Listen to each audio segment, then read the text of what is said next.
everyone, this is meteorologist Carrie Rose. Because of all the heavy rainfall the last couple of days, I don't feel like I've really been able to give you a good solid update on the tropics, so let's do that right now. Of course, the first thing we need to talk about is Katia. There she is.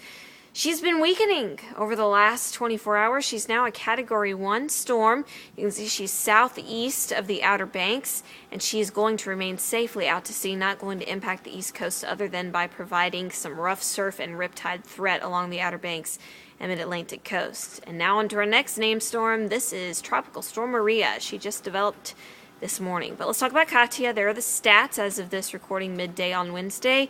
She's Category 1 with maximum sustained winds of 85 miles per hour, and as I mentioned, she should stay safely away from the East Coast on Thursday and Friday, taking that hard turn to the northeast, well away even from Maine. So that is really good to see that Katia will stay safely away from us. So now we need to be turning our attention to Maria. Tropical storm with maximum sustained winds of 50 miles per hour should move to the west-northwest, then start a more northwesterly turn as we go into the end of the weekend and into early next week. What do you notice? She stays as a tropical storm. That's very interesting. She might be encountering a little bit of shear.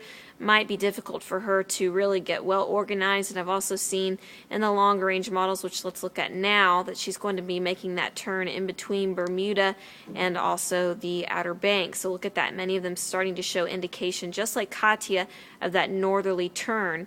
So let's hope that that's the case, because I don't really want a visit from Maria. But it's not uncommon for us to be seeing these many named storms at this time of the year, as we are right at the height of our hurricane season, which typically peaks on September the 10th. So stay with CBS 6. We'll keep you ahead of the storm.